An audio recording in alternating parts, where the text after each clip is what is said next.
GS, ठीक है, सामान्य अध्ययन। भारतीय नागरिकता अधिनियम 1955 के बारे में हम लोग पढ़ रहे थे। किसके बारे में? भारतीय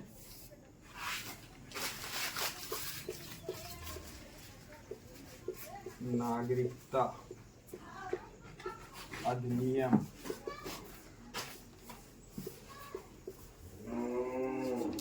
1955, ठीक है, इसके बारे में पढ़ रहे थे। तो इसके हिसाब से क्या है कि अगर कोई भी बच्चा भारत में जन्म लेता है, कहाँ?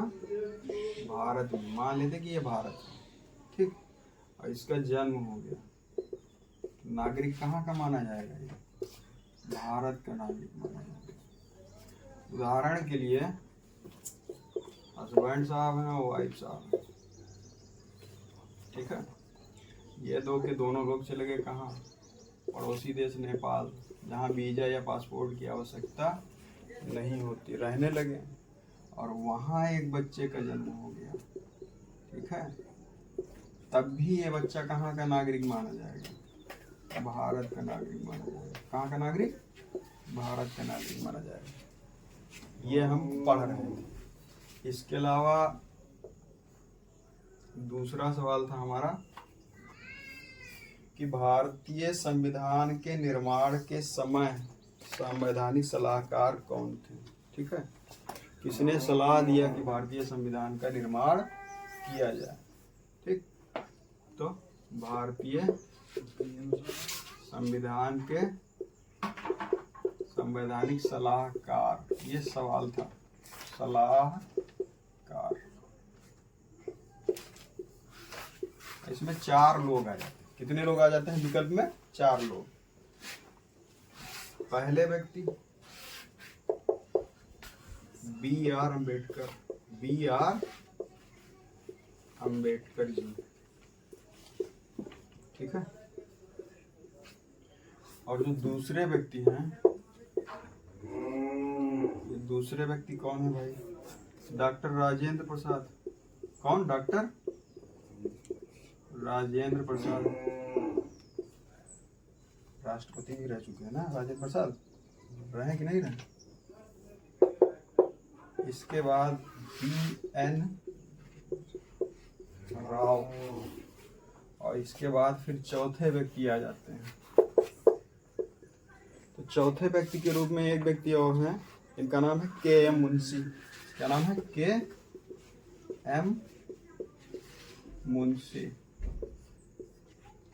बहुत पहले प्राइमरी में जो टीचर लोग रहा था, ठीक है, गुरु जी लोग प्राइमरी में, तो लड़के लोग क्या कहा था? मुंशी जी कहा था। तो वो मुंशी ना समझ लियो, नाम है इनका KM मुंशी, ठीक है। अब ये क्या है भाई? आ जाता है संविधान लिखने का काम इन्होंने किया, और ये प्रारूप समिति के अध्यक्ष थे। किसके? प्रारूप समिति के अध्यक्ष थे। कौन? BR अम्बेडकर साहब। ये क्या थे भाई? बताएंगे इनके बारे में, डॉक्टर राजेंद्र प्रसाद के बारे में? हाँ? अरे कुछ बताओ यार, बताओ भैया। नहीं भाई, कुछ बता दीजिए। अस्थायी अध्यक्ष। अरे यार देखो, समझो, समझ लीजिए, मान लेते हैं कि ये हमारी संविधान की किताब है, ठीक, तो इसको लिखने के लिए क्या हुआ? सभा का गठन किया गया। जैसे आप कोई काम करते हैं घर में, या घर में कोई फंक्शन होता है, उत्सव होता है, तो क्या करते हैं? एक मीटिंग बुला लेते हैं, या सभी को बुला लेते हैं। बहुत सारे सदस्य होते हैं, कौन? बाहर के नहीं, परिवार के। इसके बाद एक आप योजना बनाते हैं कि भैया ये काम करना है। तो इसे संविधान को लिखने से पहले क्या हुआ? एक सभा का गठन किया गया, और सभा में कौन थे? व्यक्ति थे।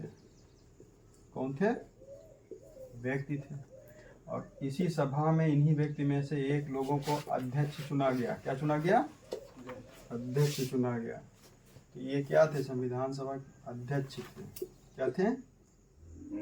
अध्यक्ष थे, ठीक है। BN राव जी ये क्या थे? सलाहकार थे, सलाहकार थे। अब बचे KM मुंशी साहब, ये क्या थे? सदस्य थे। किसके?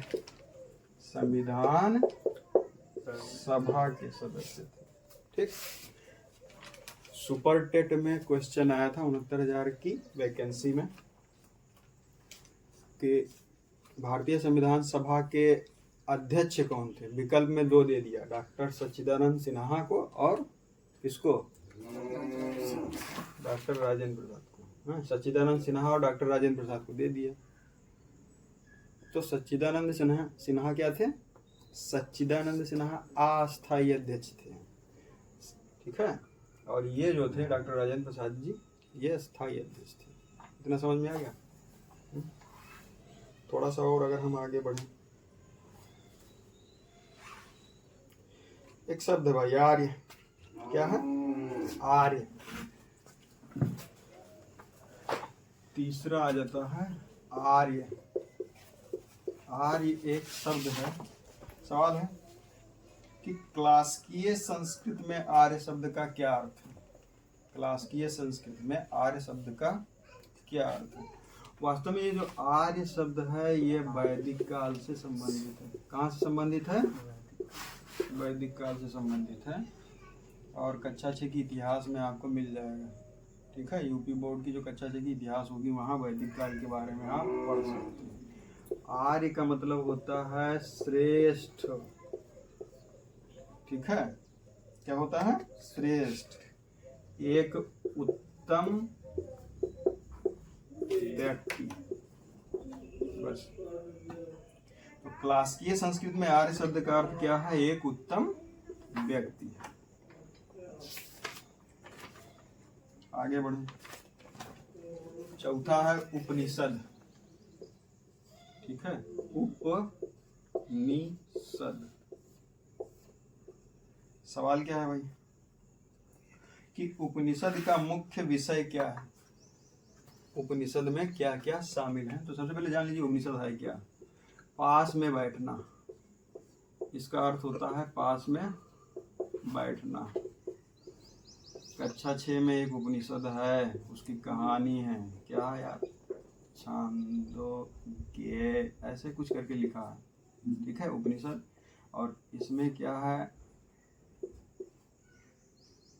सानक कपिया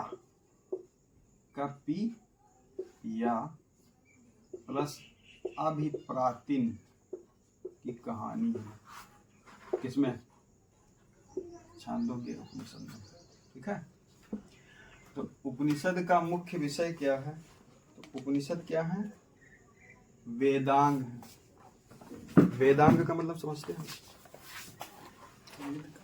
वेदांग मतलब वेद के अंग हैं। कौन? उपनिषद। उपनिषद। ठीक है। वेदांग, वेद के। थोड़ा सा और देखें अगर, अब मुख्य विषय की बात करें हम, तो मुख्य विषय में क्या है कि इनका जो मुख्य विषय है या उपनिषद में शामिल क्या है? दर्शन। क्या शामिल है? दर्शन। ठीक।